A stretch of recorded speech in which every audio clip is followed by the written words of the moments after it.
गावाच्या बाजारमध्ये दिवसाची सुरुवात झाली. रोशन आपल्या लिट्टी चौकाच्या दुकानावरती बसला होता. तो आज खूप जास्त उदास होता आणि त्याच्या दुकानातला कोळशाचा चुलाही आता पूर्णपणे थंड झालं होतं.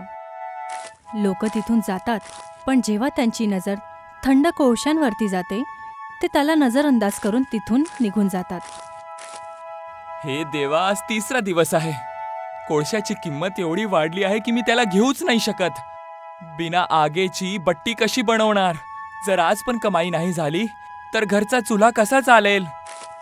तेवढ्यातच तिथे निघून जाणारे काही ओळखीचे लोक तिथे दुकानावरती येऊन थांबतात. अरे रोशन भाऊ, आज पण बट्टी नाही बनली का? आम्हाला तर खूप भूक लागली होती. माफ करा भाऊ, कोळसा खूप महाग झाला आहे. माझ्याकडे एवढे पैसे नाही की मी बट्टी जाळू शकेल. तेवढ्यातच अचानक एक गाडी तिथे येऊन जोराच्या आवाजाने रोशनच्या दुकानाजवळ येऊन थांबते. सुरेश गाडीमधून खाली उतरतो. तो रोशनच्या ठेल्याकडे जातो आणि त्याला बघून रोशनही घाबरून उभा राहतो. काय रोशन, 3 दिवसापासून बघत आहे तू इकडे मोकळा बसलेला आहेस. जर तू काही विकणार नाहीस तर मला दुकानचं भाडं कसं देणार आहेस? मला माझे पैसे आज संध्याकाळपर्यंत पाहिजे. मालिक, बस मला थोड्या दिवसांची जरा मुदत द्या. कोळसा महागडा झाल्यामुळे धंदा बंद झाला आहे. जसं काहीतरी होईल मी तुम्हाला पैसे देऊन टाकेन. मला तुझं काहीच नाही ऐकायचं आहे. जर उद्या संध्याकाळपर्यंत भाडं नाही मिळालं तर तुझा हा धंदा इकडून काढून टाकायचा. मी इकडे एक खूप मोठं हलवाईचं दुकान उघडणार आहे, लक्षात ठेव. सुरेश त्याला घाबरवतो आणि धमकवतो आणि तिथून निघून जातो. त्याच्या गेल्याच्या थोड्या वेळानंतर रोशन घाबरलेला तसंच तो त्या जागेवरती बसतो.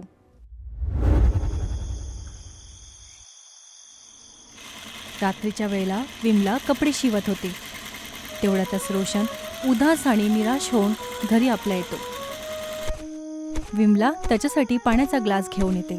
तिला समजून येतं की आता काहीतरी ठीक नाही. काय झालं? आज पण काही कमाई नाही झाली का? तो सुरेश परत आलेला का तुमच्या दुकानात? हो विमला, त्याने सांगितलं आहे की उद्या जर भाडं नाही दिलं तर तो दुकान घेऊन टाकेल. मला समजत नाही आहे की बिना कोळशाचं मी काय बनवू. गावात सगळ्यांना ते जुनं लिट्टी चोकाच पाहिजे आहे, पण त्याला बनवायला खूप आग लागते. निराश नका हो, काही ना काही तर उपाय नक्की निघेल. जेव्हा एक दरवाजा बंद होतो तेव्हा देव दुसरा दरवाजाही उघडतो. आपल्याला काहीतरी वेगळा विचार करावा लागेल. रोशनच्या चेहऱ्यावरती हलकंसं उमेदभरं हास्य येऊन जातं. जसंच ते दोघं जेवणार होते तेवढ्यातच दरवाजावरती हलकासा आवाज येतो. रोशन लगेचच उठतो आणि लगेच दरवाजा उघडतो. समोर एक उंच व्यक्ती विनोद उभा होता. नमस्कार भाऊ, मी खूप लांबून आलेलो आहे. मला इकडे थोडंसं पाणी आणि काहीतरी खायला भेटू शकतं? मी याचे तुम्हाला पैसे देऊन टाकेन. रोशन काही न क्षण घालवता बोलतो, पैशांची गोष्ट नका करू बाबूजी, तुम्ही आमचे पाहुणे आहात. पण खरं सांगू तर आज आमच्या घरी बस थोड्याशा भाज्या आणि डाळ आहेत. आग लावायला कोळसा सुद्धा नाही आहे. कोळसा नाही आहे, काही प्रॉब्लेम नाही.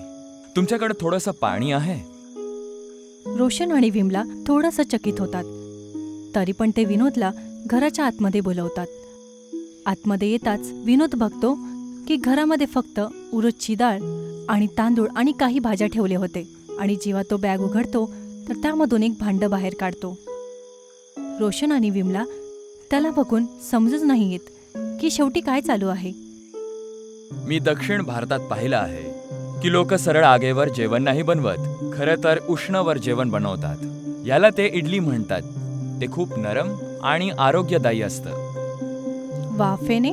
पण आमच्याकडे तर सर्वांना फोडणी दिलेलं जेवण आवडतं. त्यांना तिखट आणि चटपट जेवण त्यांना इडलीमध्ये कसं मिळेल? तीच तर जादू आहे. आपण बिहारच्या स्वादला दक्षिणमध्ये मिळवूयात. आपण बनवूयात इडली चोखा.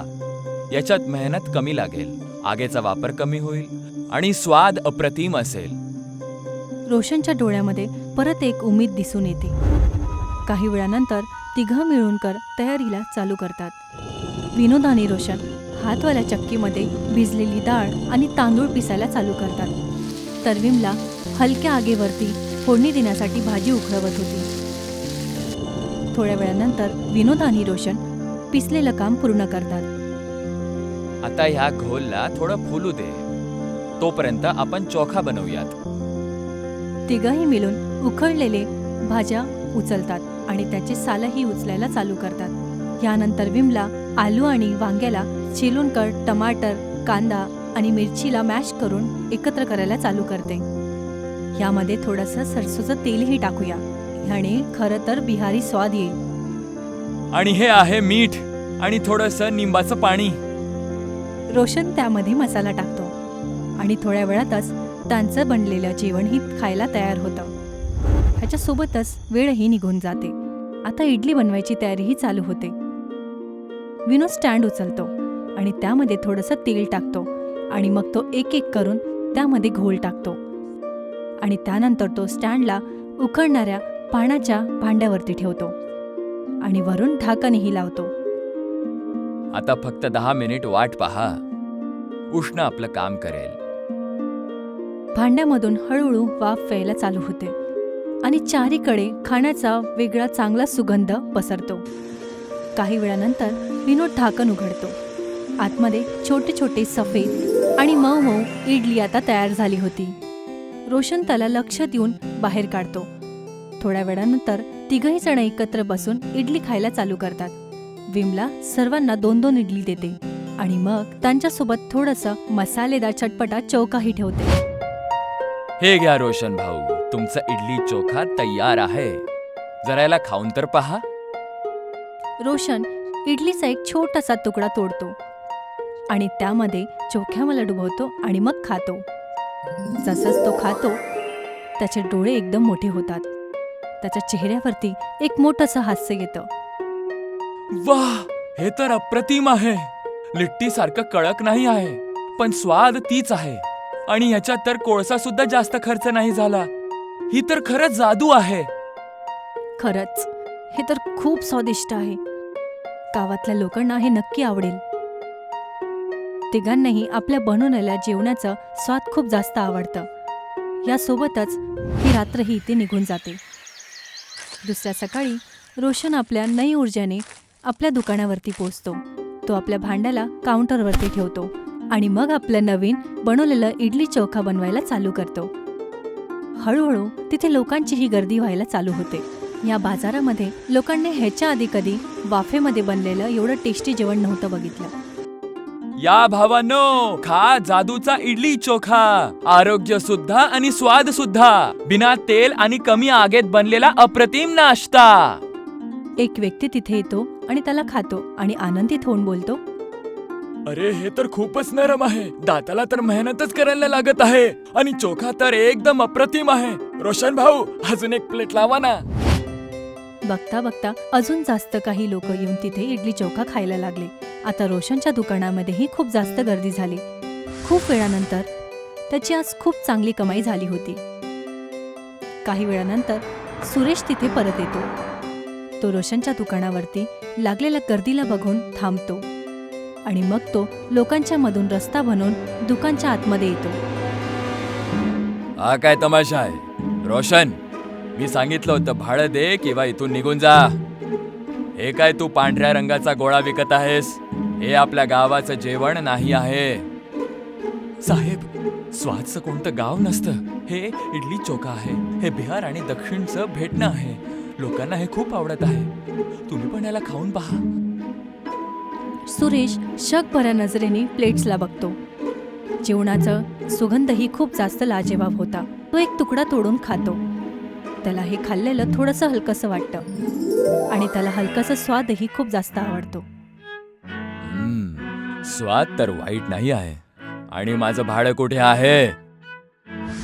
रोशन आपल्या टेबलमधून एक पैशाची गड्डी बाहेर काढतो आणि सुरेशला देऊन देतो. हे घ्या साहेब, तुमचं पूर्ण भाडं. आणि वरतून मी थोडेसे जास्त पैसे दिलेत. आता तर मी इकडे राहू शकतो ना? सुरेश पैसे घेऊन घेतो आणि तो परत एकदा आनंदित असलेल्या गर्दीकडे बघतो आणि मग रोशनकडे बघतो. त्याला समजून येतं की एवढं चांगल्या जीवनाला आवडल्यामुळे आता त्यांचं काहीच तिथे चालणार नाही.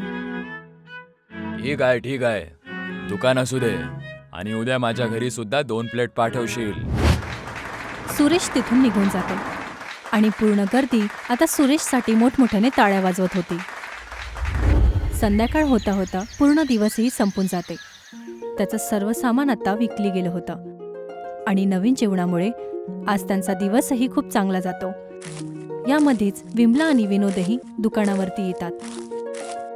तुम्ही तर आज कमालच केली साहेब. तुम्ही जे आज आम्हाला शिकवलं ते फक्त पक्वान नव्हतं, खरं तर माझ्यासाठी एक नवीन आशा होती. मी काहीच नाही केलं रोशन, तू स्वतः मेहनत केलीस आणि स्वतःला बदलायची हिम्मत केलीस. लक्षात ठेव, जेव्हा आपण जुन्या परंपरेत नवीन गोष्ट जोडतो तेव्हा जादू आपोआप होऊन जाते. आता आमच्या गावही या अनोख्या स्वादासाठी ओळखला जाईल. तिघही जण त्यांच्या बोलण्यावरती आनंदित होतात. थोड्या वेळानंतर विनोदही तिथून निघून जातो, पण त्याच्या जिज्ञासाने बनवलेलं हे नवीन जेवण आणि आता प्रत्येकाच्या मनामध्ये वसलं होतं.